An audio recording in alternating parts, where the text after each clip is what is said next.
Objet nombre SCP-255. Perturbation de la base 11. Classe Côté. Procédure de confinement spéciale. Les échantillons de tissus et les spécimens liés à SCP-255 sont confinés au biosite 16, une installation de confinement et de recherche dédiée aux spécifications des phénomènes contagieux de priorité bêta construite à cet effet. Le biosite 16 est sujet à une dérogation sur la rotation du personnel distant en complément des périodes de quarantaine préventive standard des phénomènes contagieux.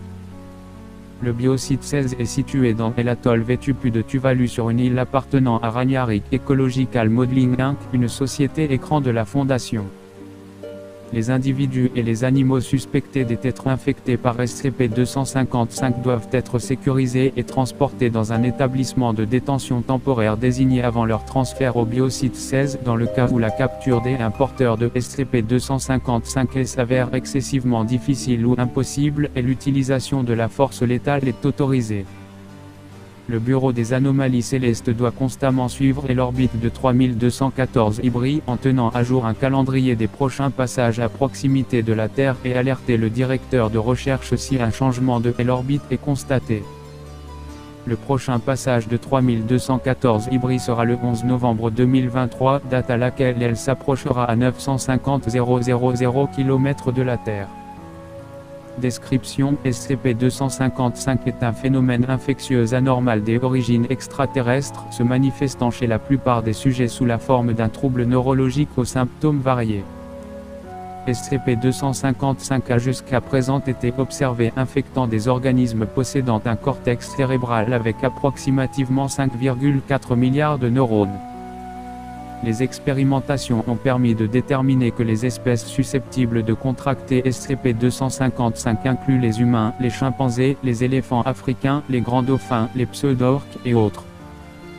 Dans le cas de porteurs non humains, SCP-255 cause, à l'aide de moyens inconnus, la dégénérescence des neurones moteurs et des cellules nerveuses.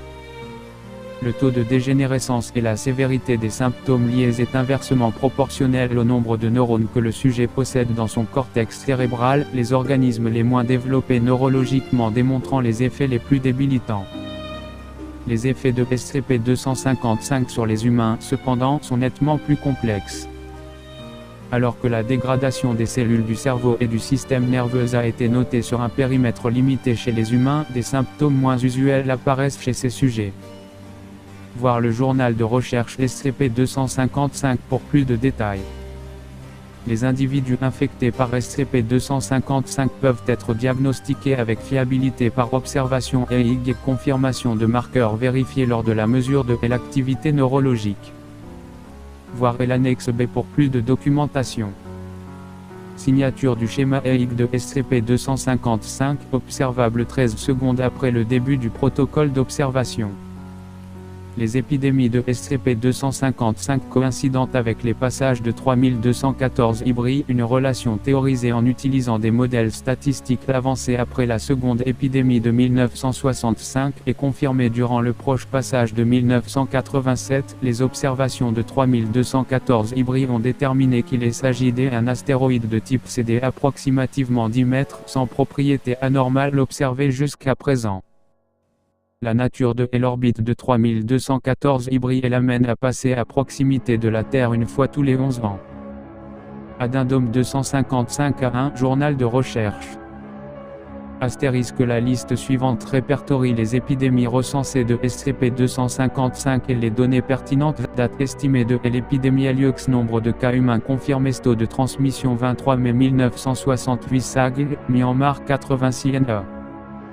La première épidémie recensée de SCP-255 se produisit en 1968 et est désormais connue pour avoir coïncidé avec le passage de 3214 Ibri à 350 000 km de la Terre. Tous les infectés recensés résidaient à moins de 7 km de la commune de Molek.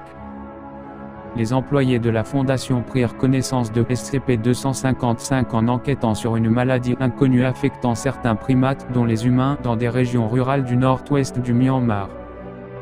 Le nombre des animaux infectés est inconnu mais fut estimé à l'époque entre 1,000 et 5,000 individus, majoritairement parmi les espèces de singes des forêts. Toutes les instances humaines et un échantillon représentatif des singes infectés furent contenus par la Fondation et des procédures de confinement spéciales instituées. Dans des conditions contrôlées de laboratoire, les sujets animaux montrèrent des signes avancés de handicap moteur avec un taux de mortalité de 100% sur une période de 3 semaines. Les sujets humains montrèrent de légers handicaps neurologiques, comparables à ceux subis suite à un léger trauma. Les expérimentations confirmèrent que l'anomalie n'était pas contagieuse. Tous les sujets humains se rétablirent en 10 jours et furent relâchés sans incident après avoir été informés qu'ils avaient été pris en charge par une initiative de l'Organisation mondiale de la santé. Date estimée de l'épidémie. Nombre de cas humains confirmés. Taux de transmission 19 juin 1979. Accre, Brésil, Rhode Island, Indonésie, Îles Croquet, Australie 11 NE. Une seconde épidémie de SCP-255 se produisit en 1979 dans 3 régions séparées, détectée seulement 19 mois plus tard.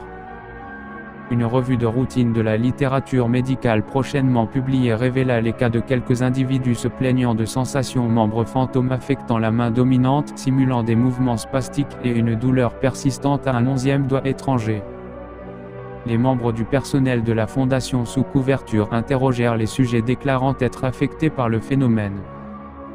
Des recherches subséquentes déterminèrent que tous les individus résidaient à moins de 25 km du 11e parallèle sud et étaient bien sujets à une expérience anormale.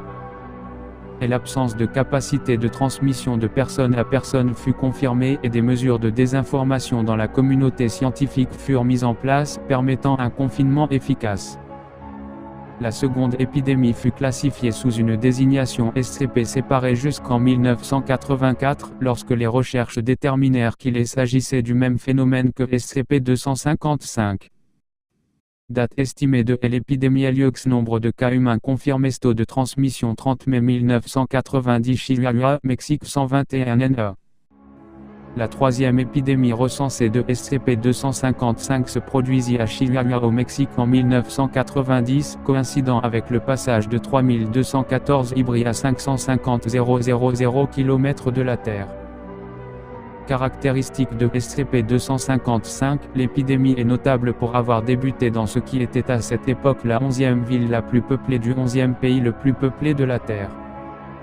À partir de cette instance et durant les épidémies suivantes, seuls des sujets humains ont été infectés par SCP-250. Les sujets affectés par cette épidémie montrèrent des rythmes cardiaques altérés, dormant durant des périodes de 3 à 4 heures d'affilée et se réveillant pleinement reposés, menant des activités, puis se fatiguant et dormant durant une période d'en moyenne 7 heures, se conduisant ensuite biologiquement en accord avec une journée de 11 heures. Lors des interactions avec les chercheurs, les sujets tests montrèrent une tendance à changer de sujet au milieu de la conversation pour dire hello en anglais, portugais ou indonésien, les langues parlées par les sujets infectés durant la seconde épidémie. Les sujets disaient hello dans l'une de ces langues quelles qu'étaient leurs connaissances linguistiques antérieures et affirmaient uniformément n'avoir aucun souvenir de l'avoir fait. De plus, ces sujets s'adressaient aux membres de la Fondation en tant que membres de l'Organisation mondiale de la santé sans y avoir été incités précédemment. Sur tous les autres points de vue, les sujets observés durant cette itération de SCP-255 fonctionnaient avec leur biorhythme altéré d'une manière normale, avant de guérir et revenir à un état normal, non irrégulier en 2 à 3 semaines. Date estimée de l'épidémie. Nombre de cas humains confirmés. Taux de transmission 11 novembre 2001. Quito, Équateur 133 113,9%. La quatrième épidémie de SCP-255 se déroula dans un immeuble de bureaux au sein de l'avenue 12 de octobre, dans le quartier des affaires de Quito, en Équateur. Au moment de l'épidémie, l'Équateur avait une population d'approximativement 11 millions de personnes. De plus, l'immeuble dans lequel le départ de l'épidémie fut localisé était constitué de 11 étages. La quatrième épidémie est la première instance observée de SCP-255 transmissible de personne à personne, avec un taux de transmission de 13,9% dans des conditions de laboratoire. Les itérations infectieuses de SCP-255 ont depuis été observées être transmises de personne à personne par une proximité prolongée généralement dans un rayon de 2 m, malgré le manque de pathogènes observables. Ce changement dans la pathogénicité, ajouté au nombre de cas initial plus important, est responsable de la reclassification de SCP-255 en QT le 23 décembre 2001. Les opérateurs de la Fondation prirent le contrôle du bâtiment sous la couverture établie de l'Organisation mondiale de la santé. La taille de l'épidémie, cependant, a imposé l'utilisation de protocoles de secret rehaussés. Les sujets tests furent transportés au biosite 16 pour observation. De manière équivalente à la seconde épidémie, les individus infectés reportèrent avoir une sensation de type membre fantôme. Cependant, dans le cadre de cet événement, le phénomène était grandement intensifié. Les sujets tests rapportèrent la sensation de cette membre supérieur additionnel, émanant apparemment de points aléatoires du corps sans aucune relation visible avec l'anatomie existante. Bien que la nature précise des membres additionnels fût difficile à déterminer, les personnes infectées rapportèrent avoir l'impression que ceux-ci avaient 3 articulations, étaient d'une longueur approximative d'1 mètre, et n'avaient pas de structure analogue à une main ou un pied à leur extrémité. Ces membres n'étaient apparemment pas sujets aux contractions douloureuses ni aux sensations normalement associées par les amputés. Cependant, les sujets ont uniformément montré une importante détresse face à la sensation de cette membre additionnel se déplaçant indépendamment de leur contrôle. La plupart de plus, les sujets tests ont perdu le contrôle conscient de leur bras gauche. La plupart du temps, les sujets étaient incapables de bouger leur bras gauche. Cependant, à 11h heure locale chaque jour, les bras gauches et les mains des individus infectés faisaient indépendamment des mouvements analogues à ce qui apparaît être l'action d'écrire. Quand des stylos et du papier leur furent fournis, ces individus écrivirent tous, en écriture formée grossièrement, les nombres 11 novembre 65, estimé à cette époque être la date de la prochaine épidémie, ce qui fut confirmé 11 années plus tard. Tous les individus infectés cessèrent d'être affectés par SCP-255 en 3 à 4 semaines.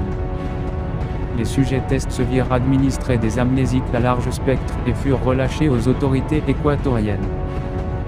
Les membres actifs de la Fondation au sein de l'Organisation mondiale de la santé mirent en place une campagne de désinformation sur une souche exotique de malaria et les traitements subséquents liés aux efforts de confinement. Date estimée de l'épidémie Lux. Nombre de cas humains confirmés. Taux de transmission 11 novembre 2012. Bruxelles, Belgique 11 100%.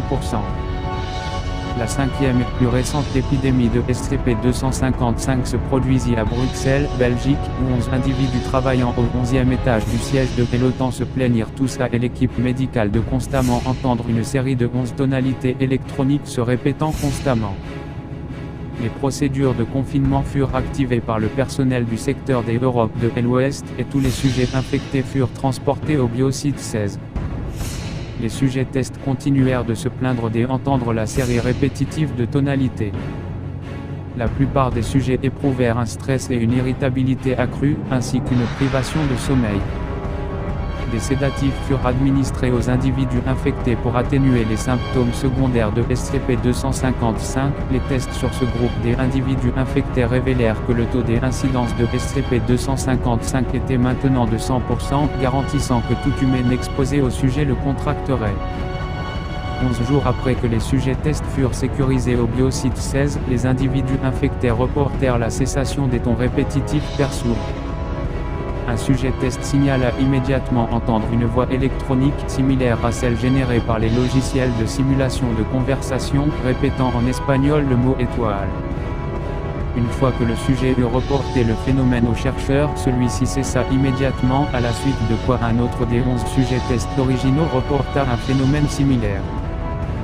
Le groupe original des individus infectés sembla constituer une phrase de cette manière, les mots la composante étant énoncés dans l'ordre par chaque nouveau cas d'infection au sein de ce groupe. La phrase est transcrite ci-dessous, traduite de l'espagnol au français pour cette version du document. Étoile binaire perdu pas perdu transposé instruction mort urgent.